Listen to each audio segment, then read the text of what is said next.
Hello, আসসালামু আলাইকুম। আপনাদের সঙ্গে শেয়ার করি যে কোনো গাড়ির ব্রেক শু।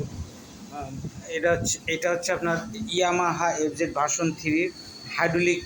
হ্যাঁ, হাইড্রোলিকের যে ব্রেক শু অনেকে চেঞ্জ করে, তখন আপনার এই মাস্টারটা খুলে গ্রিস করতে হয়। ঠিক আছে, এইখানে গ্রিস দিলে হবে না, এটা এখানে আর একটা জেলের মতো সিস্টেম আছে, ওই জিনিসটা আপনার দিতে হবে। হ্যাঁ, গ্রিস দিলে আপনার জিনিসটা জ্যাম হয়ে যাবে, কিন্তু যে গ্রিস না ব্যবহার করাটা সবচেয়ে বেটার।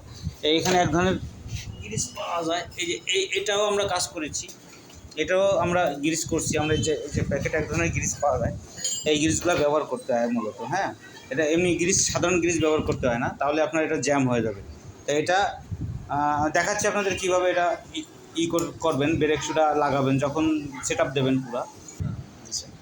এখানে আগে 2 ফুট মোবিল দেবেন, দেওয়ার পরে এটা সুন্দরভাবে আবার মুছে ফেলাবেন। এই মোবিলটা নগদে হচ্ছে মোবিলটা মুছে দেবেন সঙ্গে সঙ্গে। হ্যাঁ, কেউ পিস্টন আগে ডাবাবেন না, যে যখনই খুলবেন কোনো পিস্টন ডাবাবেন না, এটা আগে পরিষ্কার করবেন, তারপর হচ্ছে দেন এই পিস্টনটা ঢোকাবেন। যদি ব্রেক শু নতুন দেন তাহলে সেক্ষেত্রে ঢোকাবেন। আমার নতুন লাগবে না, আমার পুরোনটাই আছে, ওইটা আমি দেবো, এই জন্য আমি আর এটা ডাবাবো। তারপরে আপনি এটা ডাবাবেন, এর আগে আপনি কখনো ডাবাবেন না।